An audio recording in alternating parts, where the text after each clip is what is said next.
Un aviso antes de comenzar. Todo lo que se narra a continuación son hechos reales. En algunos pasajes este podcast puede incluir relatos poco apropiados para oídos sensibles.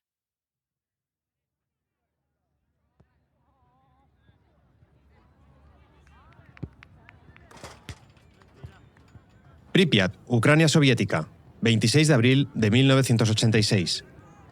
Un equipo conformado mayoritariamente por futbolistas amateurs se reúne en un campo de entrenamiento.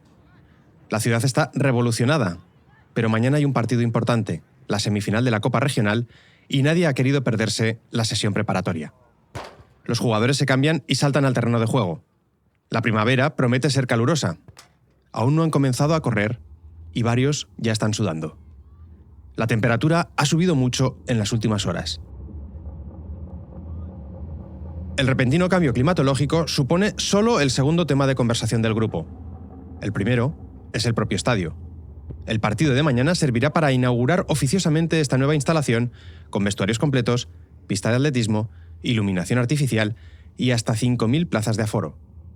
Los jugadores están eufóricos por estrenar este estadio Avangard, toda una declaración de las ambiciones del club por llegar al fútbol profesional. Algo así comentan los futbolistas mientras hacen estiramientos sobre el césped, cuando de repente algo les interrumpe. Sin aviso previo, un helicóptero se acerca y aterriza en el centro del campo.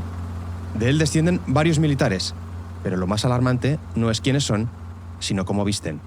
En lugar de uniforme, lucen escafandras y detectores de radiación en la mano. Esa visión, que parece sacada de una película de ciencia ficción, da a entender a todos que el entreno queda suspendido. Nadie lo sabe aún, pero el partido de mañana jamás se disputará. Nadie lo sabe aún, pero estos son los últimos instantes del Fútbol Club Stroitel Pripyat y de la ciudad que representa.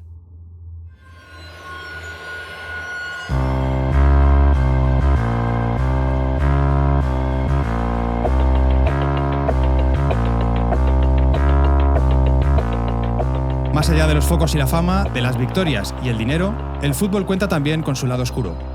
Relatos de perdedores en el campo y en la vida. Equipos malditos, jugadores desaparecidos, estadios trágicos. Ya es momento de que algunas de esas historias y sus protagonistas abandonen la penumbra del olvido.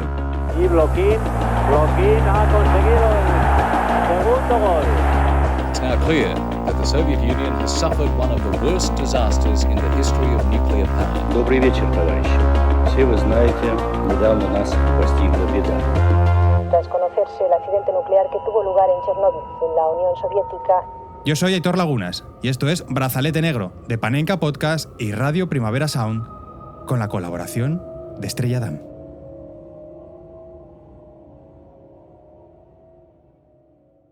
Avangard, el estadio que nunca existió.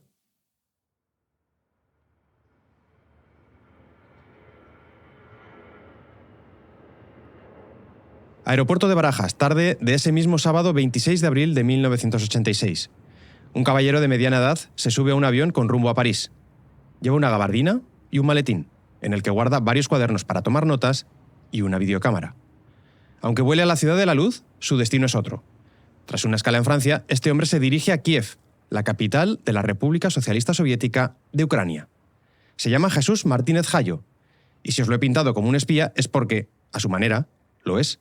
Se trata del segundo entrenador del Atlético de Madrid y tiene una misión: descifrar los secretos del Dinamo de Kiev. En menos de una semana, ambos equipos se van a medir en la final de la Recopa de Europa. Fue curioso ya por la mañana. Según llegué a Kiev, llegué por la noche y a la mañana siguiente pues salí a dar una vuelta porque el partido se celebraba por la tarde. Hacía un calor que yo notaba, digo, uy, qué calor más raro hace en este país y tal. Y es que para entonces, lo de Chernóbil ya había tenido unas fugas, hubo mucha radiación que salió al exterior, ¿no? En conversación con Brazalete, 4 décadas más tarde, Martínez Jayo seguirá recordando aquel viaje.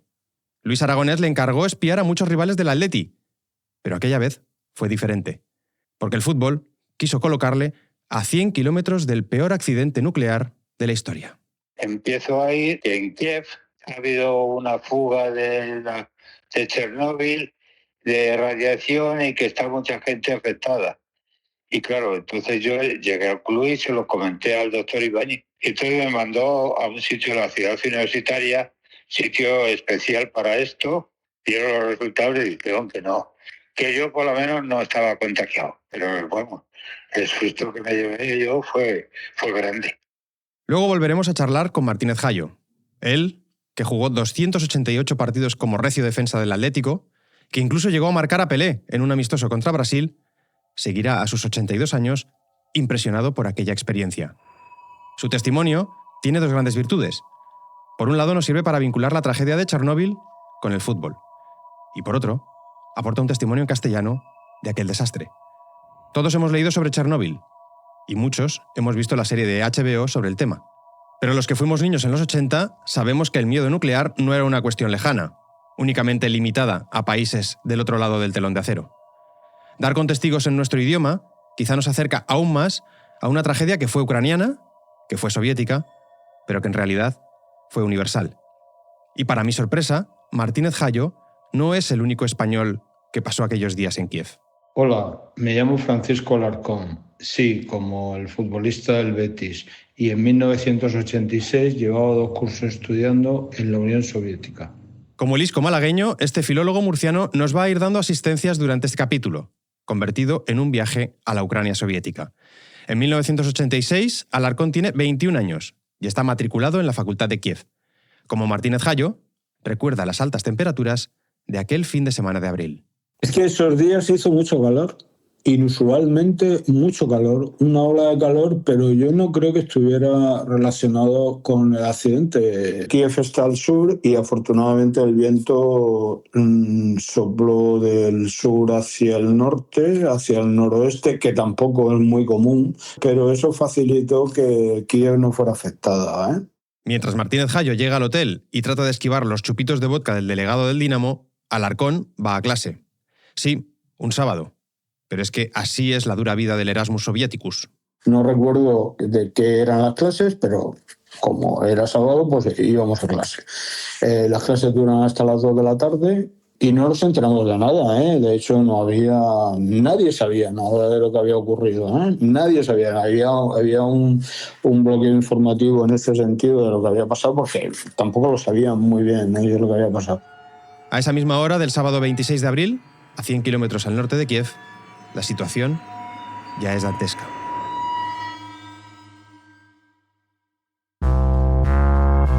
Estás escuchando Brazalete Negro, el true crime del fútbol. Por el precio de un café al mes, conviértete en brazalete de honor y accede a contenidos exclusivos en brazaletenegro.com.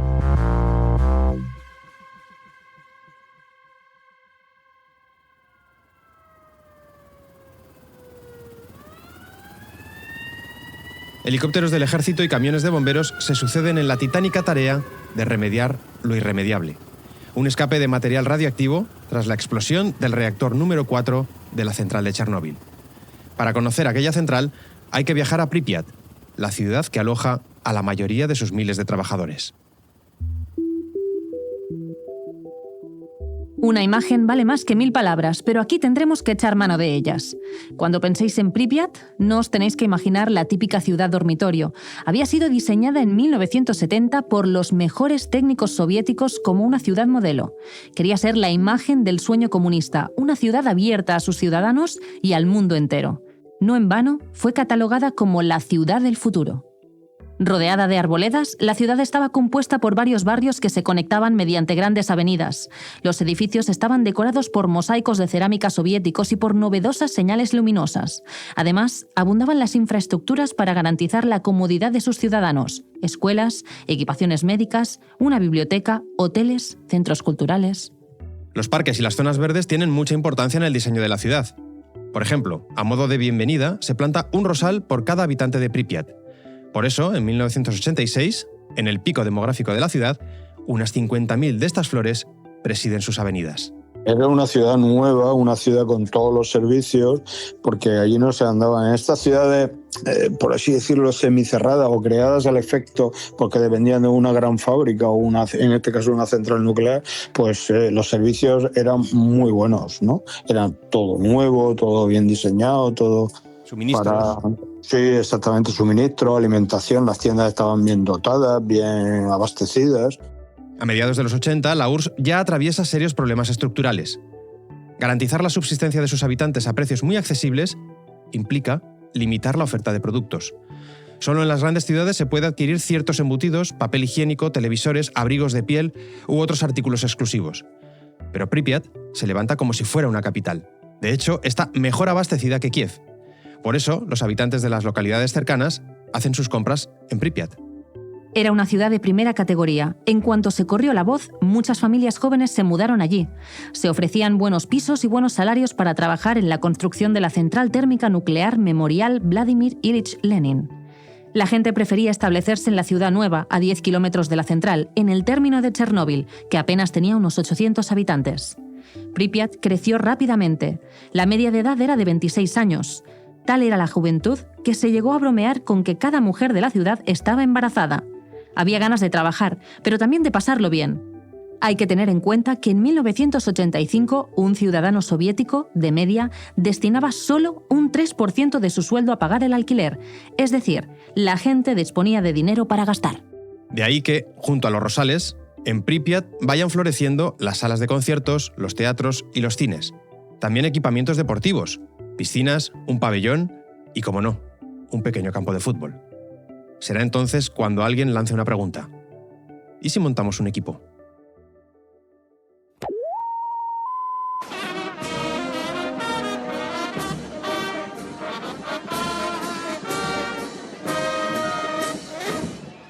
Estamos en el verano de 1975.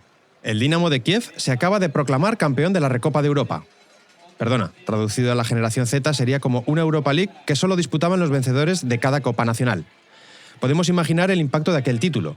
Se trata del primer club soviético en alzar un torneo continental. El Dinamo de Kiev se convierte en el gran club de la URSS y al mismo tiempo en bandera de una Ucrania que había sido brevemente independiente tras la Primera Guerra Mundial.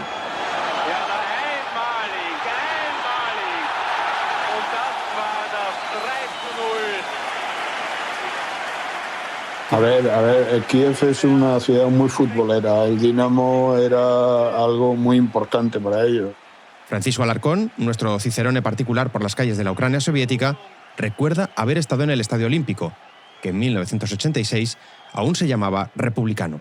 Estoy en el Estadio Republicano viendo un partido y aquello es inmenso. El Dinamo además tiene la historia esta de que el partido que jugaron contra los nazis antes de que acabara la Gran Guerra Patria, la Segunda Guerra Mundial, ¿no? Que se los cargaron a todos, ¿no? Que los mataron, no sé si... El partido de la muerte, sí, ¿no? Sí, el partido de la muerte, efectivamente. Entonces para ellos los futbolistas son héroes. Francisco se refiere al último encuentro que disputó en 1942 el Fútbol Club Start, un equipo formado en plena invasión nazi sobre la base del Dinamo para jugar partidos contra soldados alemanes. Los soviéticos vencieron 5-3 ese último duelo, aun sabiendo los riesgos que conllevaba esa victoria. Efectivamente, varios de sus componentes fueron arrestados y enviados a campos de concentración, donde murieron. Y si esta historia te parece una película, es porque sirvió de argumento para que John Huston rodase en 1981 su Evasión o Victoria. Pero más allá de aquel partido legendario, Rusia-Shuriak, hagamos un poco de panenquismo sobre el fútbol ucraniano. Desde 1936, cuando echa a andar el campeonato soviético, hasta 1961, todos los títulos acaban en vitrinas rusas. Y quien dice rusas, dice moscovitas. CSKA y Spartak se reparten los entorchados y hasta el Torpedo, aupado a los goles de Eduard Streltsov, se proclama campeón. Pero en 1961 llega el primer éxito para el Dinamo de Kiev, que ganará 13 de las siguientes 30 ligas, casi la mitad. Primero como jugador y luego como entrenador, una figura marca esa potencia futbolística que surge en la capital ucraniana, Valery Vasilievich Lobanovsky. En una sociedad tan científico-técnica como la soviética, Lobanovsky agarra el fútbol y lo mete en el laboratorio. ¿Habéis oído hablar del efecto Magnus? Yo tampoco, pero es un principio físico que, parece, explica el ligero desvío de un cuerpo en rotación. Vamos, es lo que hacemos o intentamos hacer cuando chutamos con efecto. Pues esto que acabo de descubrir ahora en la Wikipedia, resulta que el amigo Lobanovsky lo había estudiado ya en los años 50, en plan una mente maravillosa. Pero él no se quedaba en los cálculos. Luego se vestía de corto y los goles de córner directo se le caían de los bolsillos. Pues eso que ya estaba en el Lobanovsky jugador, luego se exacerbará cuando agarre la tiza y se siente en el banquillo. Dirigirá al Dinamo de Kiev 20 temporadas y en 6 de ellas lo compatibilizará con el cargo de seleccionador soviético. Ganará 33 títulos, el entrenador más victorioso de todo el siglo XX. Además, promocionará 3 futuros balones de oro, Oleg Blochin, Igor Belanov y un tal Andriy Shevchenko. Pero sobre todo, creará una idea de juego casi científica, basado en el pressing, la verticalidad y la movilidad de los jugadores gracias a un estado físico insultante. Si toda buena idea es solo una locura hasta que se demuestra ganadora, Lobanovsky espanta cualquier duda cuando en 1975 su Dinamo levante, además de la Recopa, la Supercopa de Europa. Esta última, además, ante el todopoderoso Bayern de Franz Beckenbauer.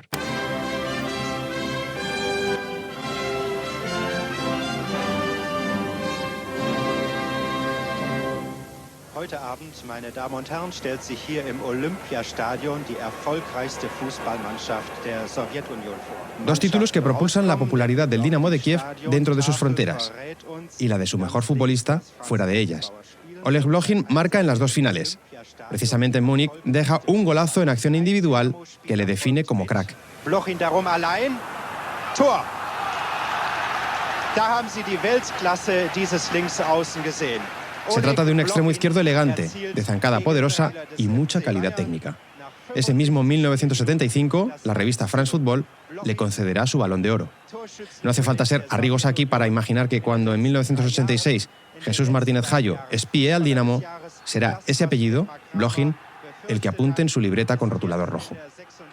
Pero volvamos a 1975. Gracias al Dinamo, el fútbol está de moda en la URSS. Y en Ucrania, mucho más. Normal que en una de sus ciudades más jóvenes se planteen lo que hacen los jóvenes: seguir la moda. La ciudad de Pripyat hacía 5 años que estaba en funcionamiento. Muchos de sus habitantes se dedicaban a la construcción de la que sería la central nuclear más potente del mundo, en 4 turnos de trabajo durante las 24 horas del día. En sus ratos de descanso, lo único que querían era tomarse una cerveza y ver fútbol. Vasily Trofimovich era el jefe de construcción de la central y quien más se opuso a la fundación del equipo. Sentía que el fútbol podía ser una distracción para el trabajo que debían realizar los constructores, a pesar de que todo el mundo le decía que precisamente hacer deporte y distraerse en sus ratos libres sería beneficioso. Al final, Trofimovich acaba por ceder. Él mismo funda y preside el Fútbol Club Stroitel, en ruso, o Fútbol Club Budivelnik, en ucraniano. Ambos nombres significan lo mismo: constructores. Ya sabemos que en la Unión Soviética los clubes deportivos dependían de instituciones oficiales como el Ejército, CSKA de Moscú, o la Policía, Dinamo de Moscú. La industria también aportó sus equipos, como la del automóvil, FC Torpedo, el ferrocarril, Lokomotiv de Moscú, o la planta de metal de Leningrado, Zenit. Si el nombre del Fútbol Club Stroitel Pripyat deja clara su razón de ser, el escudo no se queda atrás. Un átomo en el centro con una rosa por arriba y la hoz y el martillo por abajo. El equipo juega en el campo municipal, muy modesto, y al principio está compuesto por jugadores de las comarcas vecinas. El Stroitel arranca en la Liga Provincial de Kiev, equivalente a la 5ª categoría soviética. Pero entre partido y partido, sus constructores no solo se dedican a levantar un club de fútbol. En el vecino poblado de Chernóbil va tomando forma una estructura tan gigantesca como intimidante.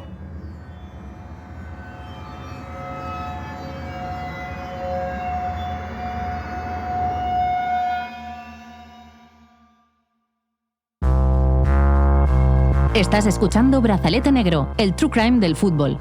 Déjanos tu voto en Spotify. Una buena valoración nos ayudará a llegar a una más gente.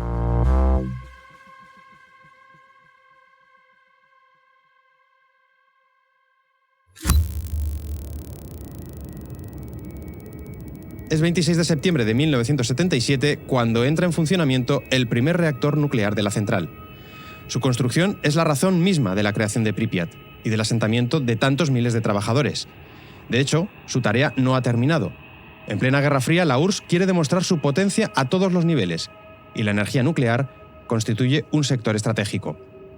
Por eso, en 1978, se estrena el segundo reactor. Y en 1981, el tercero.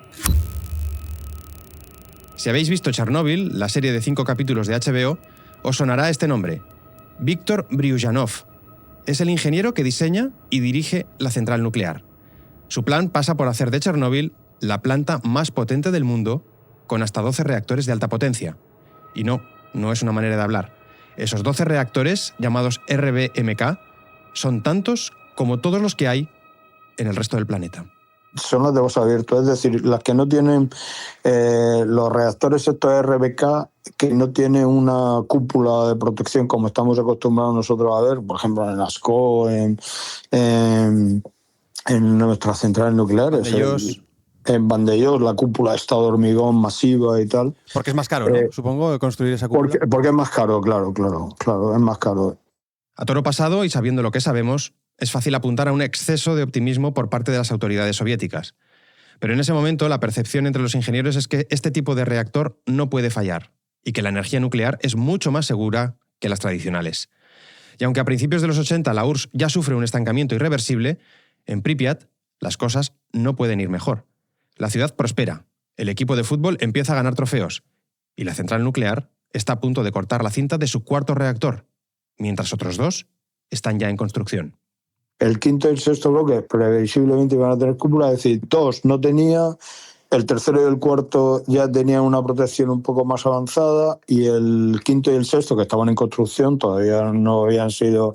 De hecho, estaban los cimientos, pero no se iban construyendo poquito a poco. Quizás ese optimismo del que os hablo minusvalora la importancia de un primer aviso. El 9 de septiembre de 1982 se produce una fusión parcial en la base del reactor número 1 de la central nuclear de Chernóbil. Pasan 30 minutos hasta que la dirección entiende lo que ocurre, pero logra apagar el reactor. La reparación se demora algunos meses antes de volver a funcionar. Al no provocar daños exteriores en la estructura de la central, las autoridades no comunicarán el accidente hasta varios años después.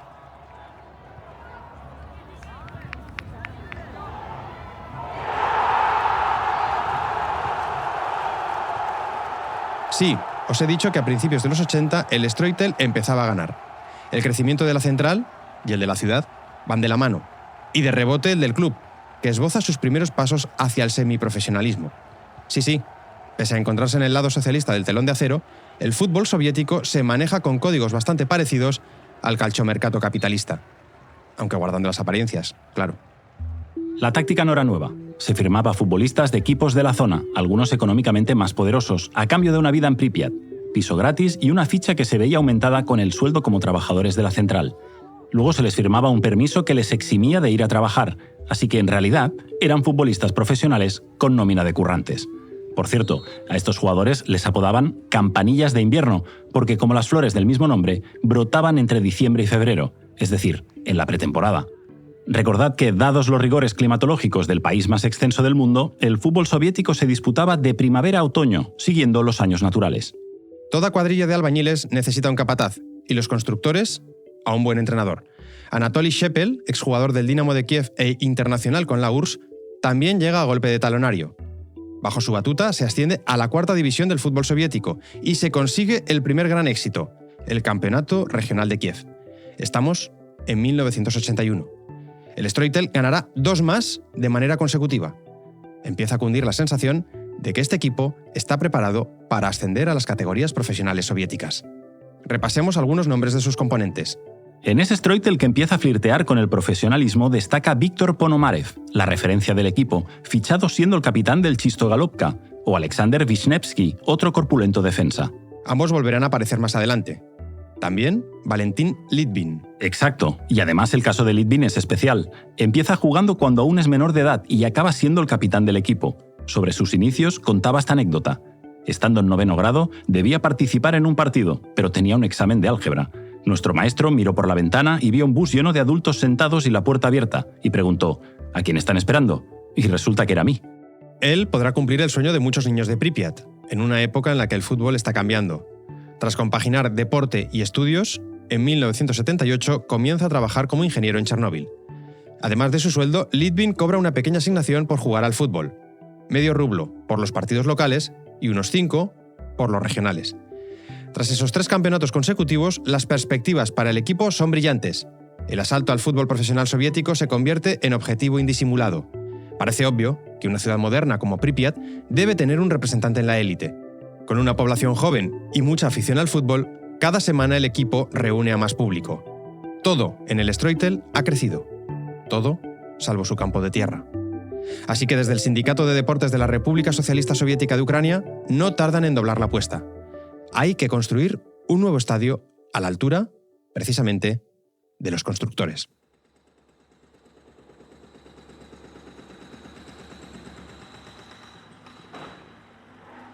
Ya hemos dicho que Vasily Trofimovic es el jefe de construcción de la central y presidente del equipo. Siguiendo los planos del estadio del Spartak de Kiev, se levanta en Pripyat un recinto con capacidad para 5.000 espectadores, ampliable a 10.000. Bueno, muchos planos tampoco necesitan. Se trata de una tribuna de bancos corridos con una pequeña visera. Pero oye, ya es un estadio, con sus vestuarios, su iluminación artificial y su pista de atletismo alrededor del césped. Se llamará Avangard, en referencia a la vanguardia obrera, un nombre habitual en el grandilocuente nomenclátor del fútbol soviético. En plena construcción, Trofimovic llega a proclamar: el nuevo estadio es tan importante para la gente de Pripyat como el nuevo reactor. Mientras la inauguración del quinto bloque de la central está prevista para otoño del 86, al recinto deportivo se le busca una fecha más señalada: el 1 de mayo, una de las principales festividades soviéticas. Había grandes manifestaciones, todo se limpiaba, todo se pintaba y claro, acompañaba mucho el tiempo y la gente salía a pasear y en fin, era la exaltación de la primavera adornado con todo esto de la fiesta del trabajo y después que era festivo, claro, no se trabajaba y no íbamos a clase, pero una cosa, allí en las clases en la universidad, si te caía un martes festivo, no ibas a clase, pero el domingo recuperabas. La idea de entregar un nuevo estadio a la ciudad en el Día de los Trabajadores parece un 10 en marketing político. Pero no es la única instalación recreativa a estrenar ese 1 de mayo. Además, está prevista la inauguración de una montaña rusa. Y si te preguntas si también en Rusia se llaman montañas rusas, ya somos dos. Francisco Alarcón nos contesta. Se dice americana, la montaña rusa, que nosotros llamamos montaña, ellos le llaman Amerikansky Gorky, que es montaña americana. O sea, que curioso. Esto es un poco el mundo al revés, ¿no? El mundo al revés, sí, con montaña americana, sí, así le llaman, sí. Pero, como ya intuís, ni el Estadio Avangard ni la Amerikansky Gorky llegarán nunca a entrar en funcionamiento.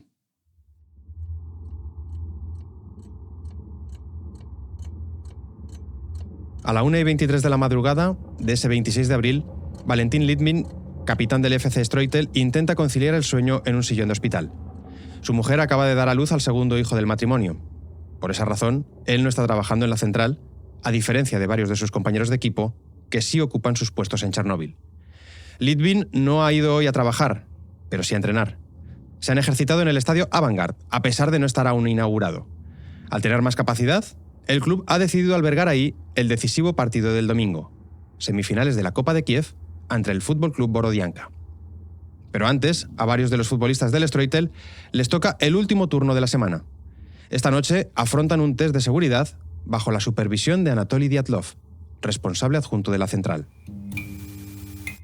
La prueba simula un corte eléctrico para verificar si las turbinas del reactor número 4 pueden alimentar las bombas de refrigeración en caso de fallo. Desde 1982 se habían realizado 3 de esas pruebas, las 3 sin éxito. La del 25 de abril de 1986 era la cuarta, pero ese día no se hizo. Una demora de 10 horas significó que los trabajadores del turno de noche no estuvieran preparados para llevar a cabo el test. Aún así, Dyatlov, presionado por las autoridades responsables de la energía nuclear, se empeña en realizar la prueba. El resultado es de sobras conocido.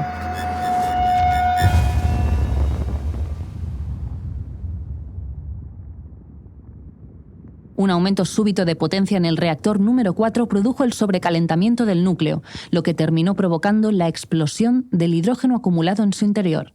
Una fusión nuclear incontrolada destruyó la mayor parte de la planta, haciendo volar la cubierta del reactor y liberando así millones de partículas letales.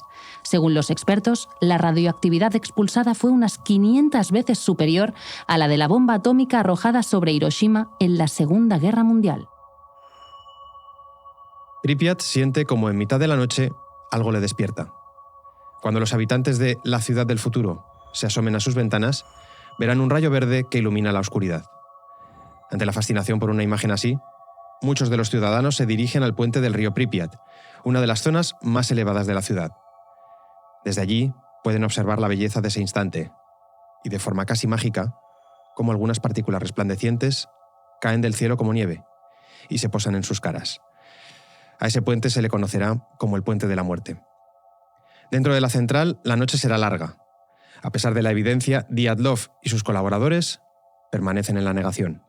El reactor RBMK no puede fallar. Esto es, al menos, lo que les han asegurado. Mientras buscaban tesis alternativas a la evidencia, la explosión provocaba un colapso ecológico masivo por la radiación expulsada a la atmósfera, cuyos niveles alcanzaron los 30.000 roentgens por hora en las proximidades del núcleo. Por contextualizar, esa cantidad multiplica 300 veces la dosis letal para los humanos. Pero los medidores disponibles en la central no estaban preparados para asimilar una catástrofe así. Solo registraban escapes de hasta 3,6 roentgens, y con esa información errónea, la cadena de mando difícilmente iba a tomar decisiones acertadas. No fue hasta muchas horas después que llegó a la zona catastrófica un dosímetro capaz de medir la gravedad de la situación. La explosión se cobrará la vida de 2 trabajadores de forma instantánea, y la de 29 más en los días posteriores. 5 de ellos, además de operarios de Chernóbil, son futbolistas del Stroitel.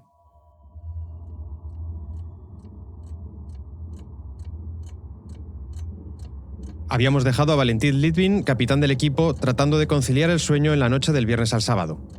Ya de mañana, Litvin se dirige al estadio para entrenarse con sus compañeros, pero se topa con la escena que hemos relatado.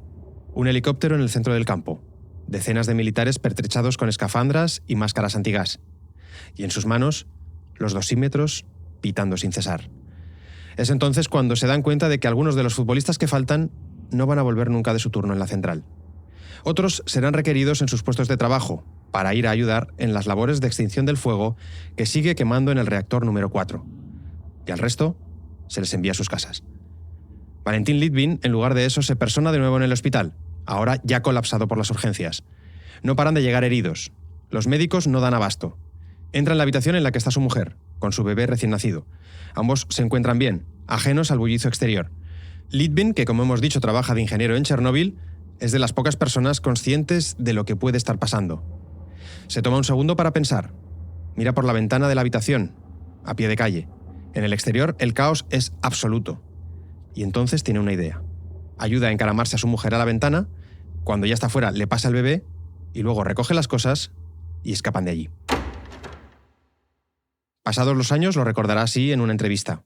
Los médicos y el personal iban desesperados de un lado a otro porque no paraban de llegar más y más víctimas. Mi esposa no podía ser dada de alta, así que organizamos la fuga.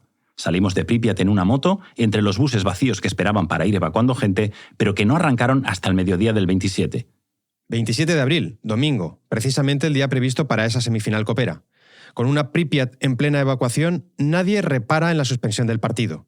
La organización de la Copa decreta que, ante la incapacidad del Stroitel para competir, el Fútbol Club Borodianka accede automáticamente a la final. Y sin embargo, esa misma tarde, a 100 kilómetros al sur de Chernóbil, un partido multitudinario se va a desarrollar con total normalidad. Estás escuchando Brazalete Negro, el True Crime del fútbol.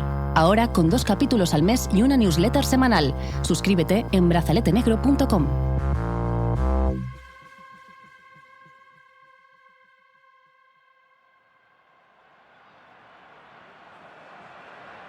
$82.000 personas se reúnen en el Estadio Republicano de Kiev para presenciar una nueva edición del clásico soviético, el Dinamo de Lobanovsky contra el Spartak de Moscú. El equipo ucraniano ha eliminado al Dukla de Praga en las semifinales de la Recopa y ahora afronta su último encuentro doméstico antes de la final, en Lyon, contra el Atlético de Luis Aragonés. Han pasado 36 horas de la catástrofe y nada se ha comunicado a la población. En el partido yo no noté nada, o sea, no vi nada raro de que la gente se movilizara o protestara o abandonara el campo. Por cierto, estaba muy lleno. Fue más a la vuelta, entre que iba hacia el aeropuerto porque fui acompañado por una persona, un delegado del equipo de Kiev que hablaba español. Empezó él a explicarme un poco el problema que había pasado, ¿no? Y entonces fue lo que me dejó un poco intranquilo en el sentido de que igual yo podía podido coger algo. El Dinamo gana 2-1 con la misma alineación que presentará una semana después ante el Atleti. La misma, salvo una pieza. Descansa Oleg Blochin. A pesar de la ausencia del crack rival, Martínez Jayo vuelve impresionado por el fútbol de un equipo que reúne a la columna vertebral de la selección soviética. Le dije, Luis, es un equipo muy fuerte. Pero aunque el Dinamo no dé más que motivos para la esperanza, algunos rumores sombríos circulan aquella tarde por su estadio. Son todavía rumores, porque el secretismo aún domina en la gestión gubernamental de la crisis.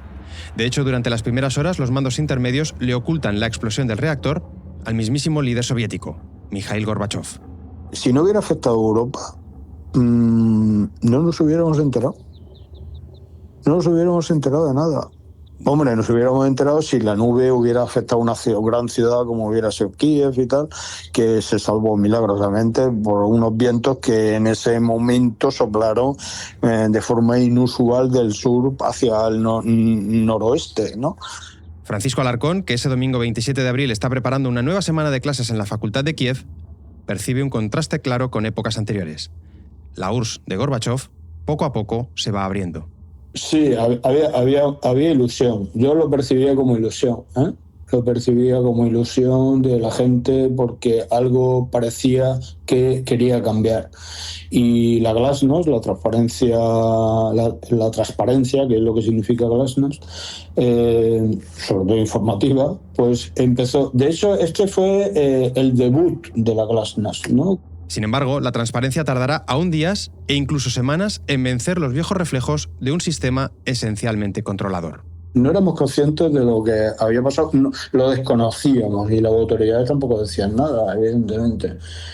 El día 27 era domingo, el día 28 era lunes y ya volvíamos a tener clase y ahí descubrimos que sospechábamos que algo había pasado porque en toda la ciudad de Kiev, que es una ciudad de varios millones de habitantes, desapareció todo el transporte público autónomo.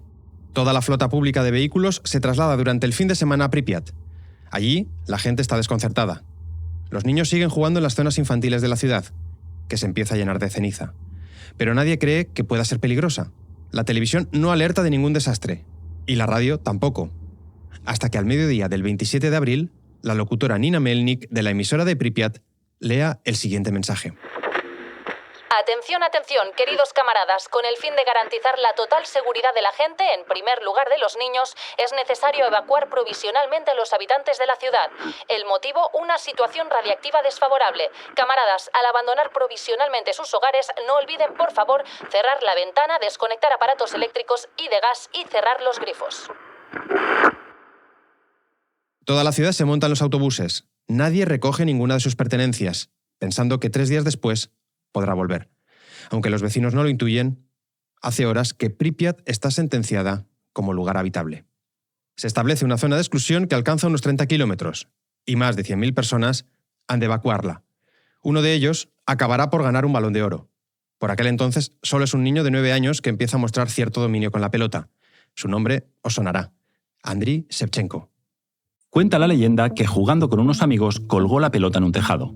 Como la ley de la botella dicta que quien se la tira va por ella, el pequeño Andriy se encaramó a recogerla. Allí se encontró algunos residuos. Su padre, consciente ya de lo que había ocurrido en Chernóbil, acercó un medidor al balón, que empezó a emitir un ruido al instante ante la extrañeza del niño. Tras aquello, los Shevchenko hicieron las maletas y dejaron atrás la provincia de Kiev para pasar una época a las orillas del Mar Negro, alejados de la radiación. De vuelta a Kiev, en otoño del 86, Andriy fue sometido a varios controles para comprobar los niveles de radiación en su cuerpo, sin que se detectara nada anómalo. Como en casa de los Shevchenko, millones de habitantes de Ucrania y la vecina Bielorrusia van susurrándose detalles del desastre, hasta que en la noche del 28, lunes, a las 21:02, un escueto comunicado resuena en el informativo de la principal cadena de televisión. Ha habido un accidente en la central eléctrica de Chernóbil. Uno de los reactores estaba dañado. Se están remediando los efectos del accidente, se ha prestado asistencia a cualquier persona afectada y se ha establecido una comisión de investigación. Yo he escuchado varias veces el comunicado, lo he visto escrito también, y no utilizan, dicen central eléctrica, no dicen central eléctrica o nuclear, ¿no? De producción eléctrica basada en el reactor nuclear, ¿no? Tú escuchas ese comunicado y no te tienes de qué preocupar. Detalles como ese nos indican hasta qué punto el Kremlin aún le dosifica la realidad a la población soviética. Para los dirigentes parece más dañino el descrédito público por el desastre que las consecuencias físicas a las que expone a miles de sus ciudadanos. Así, entre las labores titánicas de contener el desastre y la no menos ambiciosa tarea de ocultárselo al mundo, llega el jueves 1 de mayo. En Pripyat, como es lógico, carece del carácter festivo planeado. En lugar de albergar su inauguración oficial, el estadio Avangar acoge un punto de atención de emergencias y, una vez establecido el protocolo de sepultura del núcleo, un helipuerto improvisado. Sin embargo, a solo 100 kilómetros, las calles de Kiev registran actos festivos masivos. Nadie da un solo aviso.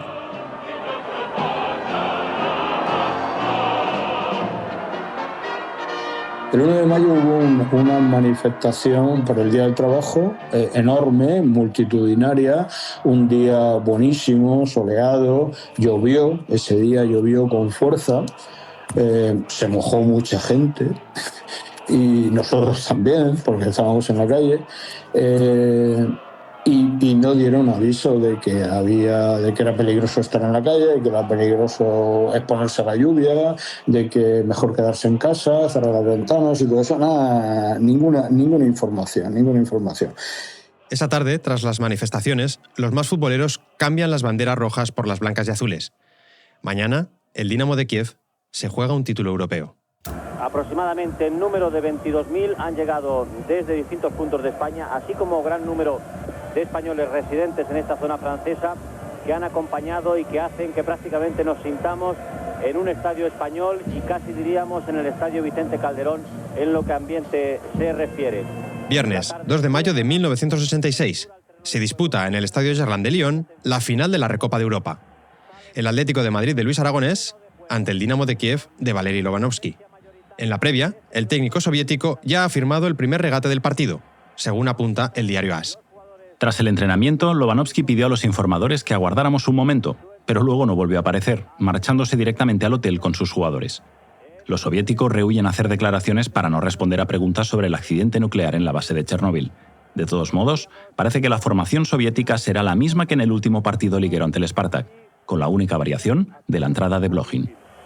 Ha comenzado el partido y se produce el primer fuera de juego del hombre más adelantado del Dinamo de Kiev, el número 10, Belanov, un jugador muy rápido y que ha sido... Cuando lleguen las 20:15 de ese viernes, no se guardará un minuto de silencio por las víctimas.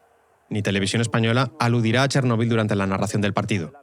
¿El motivo? No hay constancia oficial de lo que ha pasado. 2 horas después, el Dinamo se proclama campeón de su segunda Recopa de Europa. Rat y ha parado Fillol, pero no, después Zavarov, el rechace de Fillol lo ha enviado a la red. 1-0, minuto 5. Martínez Jayo tenía razón. Ese equipo es una máquina de hacer fútbol. Y Blochin ha conseguido el segundo gol. Y su triunfo enciende una pequeña luz en esas semanas negras para Ucrania. Y vamos a ver porque creemos que va a conseguir el tercero. Efectivamente. Arrancó en posición correcta, el Atlético ya estaba totalmente descolocado y Yevtushenko consigue el 0-3. Mientras tanto, el Kremlin sigue guardando silencio, pero la nube tóxica no entiende de fronteras.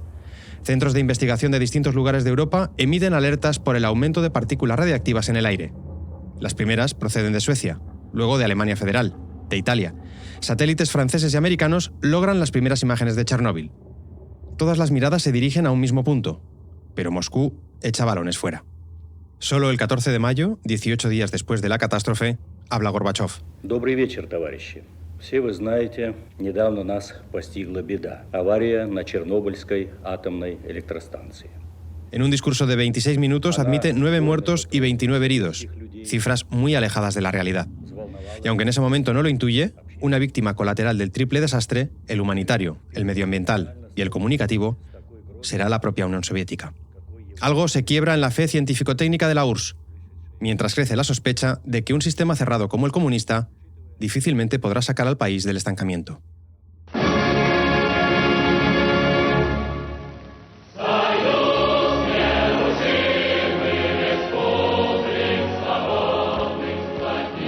Moscú empieza a admitir la imposibilidad de ganar la Guerra Fría, e incluso de convivir con ella.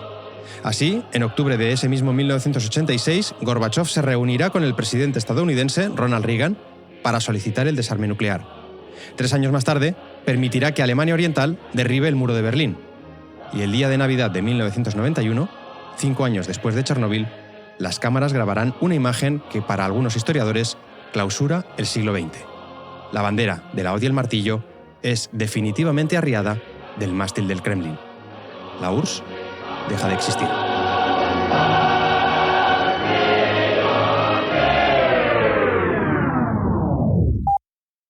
A mí me parece que Chernóbil fue un catalizador de todo aquello, ¿eh?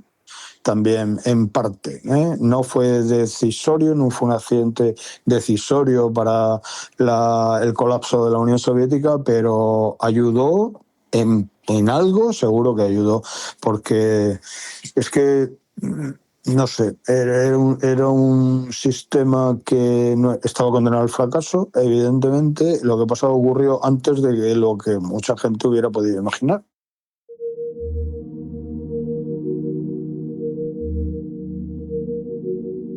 Imagino que muchos de vosotros os estaréis haciendo una pregunta. ¿Qué pasó con toda esa gente que fue evacuada? Pues, siguiendo el manual soviético, una ciudad planificada se sustituyó con otra, Slavutich. ¿Recordáis lo de que en Pripyat se plantaba una rosa por cada nuevo ciudadano? Pues en Slavutich bastante tuvieron con plantarle un techo y 4 paredes a cada familia. Esta vez se priorizó la velocidad al diseño y en otoño del 86 ya estaba en funcionamiento. Situada a 45 kilómetros de distancia, la nueva ciudad se levantó fuera de la zona de exclusión. Como la mayoría de los trabajadores siguieron haciendo tareas en Chernóbil, necesitaban estar cerca. Hay un detalle que asusta. Pese al accidente, debido a la demanda energética, la central nuclear de Chernóbil seguiría en activo hasta el año 2000.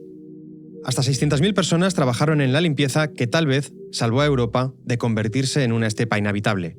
Entre ellos, los futbolistas antes mencionados, Víctor Ponomarev, Alexander Wisniewski y Valentín Litvin. Este último, tras huir con su mujer, terminó jugando en otros equipos ucranianos, pero con el tiempo tuvo que volver a Chernóbil como liquidador, es decir, como mano de obra en el proceso de descontaminación. Los niveles de radiación eran tan altos que los operarios apenas soportaban unos pocos minutos de exposición. ¿Y qué fue del Stroitel? Como muchos habitantes de Pripyat se dedicaron a la construcción de la nueva ciudad, el club se refundó en 1987 como Stroitel Slavutich. En él siguieron actuando algunos integrantes del antiguo equipo, a pesar de las interminables horas que dedicaban a la limpieza de Chernóbil. Tras muchas dificultades, el conjunto desapareció definitivamente en 1988. Pero en 2006 se reunieron algunos de sus supervivientes para jugar un amistoso contra los veteranos del Borodianka. Ese partido, que no pudo jugarse en su día como semifinal copera, acabó con un fraternal empate a 2. Como ha narrado el periodista Chris Kelly en la web Football Heritage, en el campo, los jugadores, que ahora tenían alrededor de 60 años, casi lloraron de emoción y nostalgia. Uno de ellos, Sergei Belishko, dio una asistencia con la cabeza en ese partido. Los médicos le habían prohibido jugar y mucho más cabecear la pelota. Había tenido un tumor cerebral, pero sobrevivió, salió al campo y jugó el partido más importante de su vida. Así acabó definitivamente la andadura del Stroitel, un equipo tristemente recordado por lo que no consiguió, el estadio que no disfrutó, la copa que no ganó y los ascensos que no logró.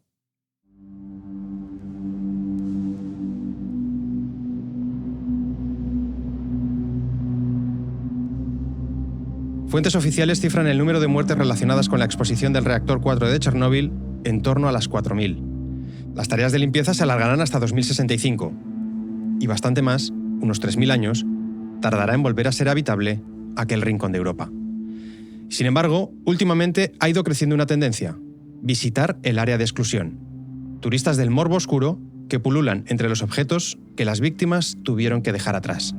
Claro, porque la gente se fue de Pripyat y como te he comentado antes, le dijeron, en 3 días estamos de vuelta. Esto es una especie de simulacro así un poco y tal, ¿no?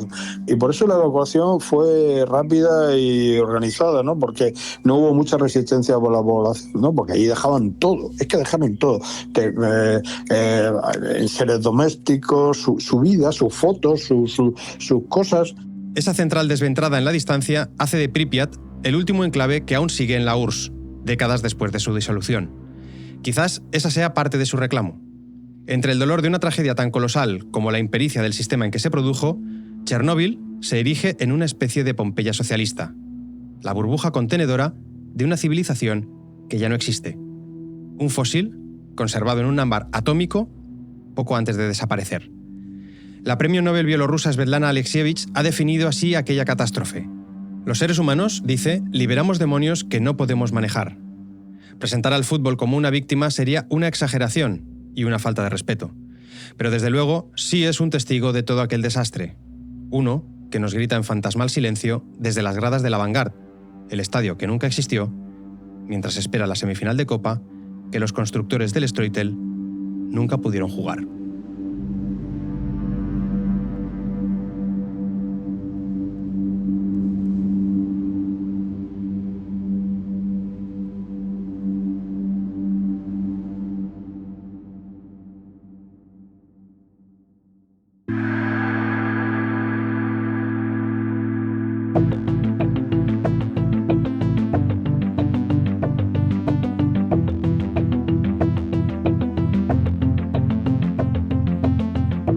Hasta aquí este brazalete. Podéis escuchar las entrevistas íntegras utilizadas en la realización de este capítulo en brazaletenegro.com. Suscríbete y accede a ese y otros contenidos exclusivos.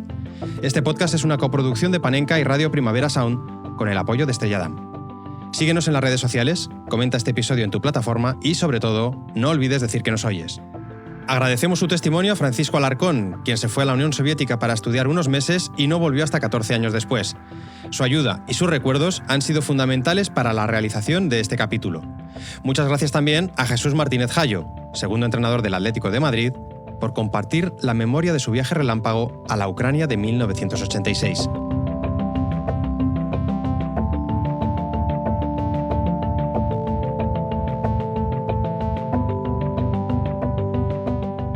André Ignat, David Camilleri, Rob Román y Nacho Medina han colaborado en la técnica, Matías Rossi en el diseño de sonido, Edu Boada y Joan Cebrián en las redes, así como Andrea Ginés y Roger Churiac en las locuciones.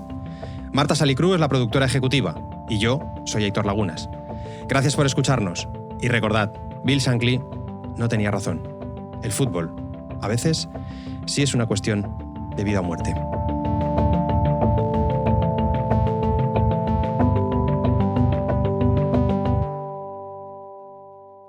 Hasta el próximo brazalete.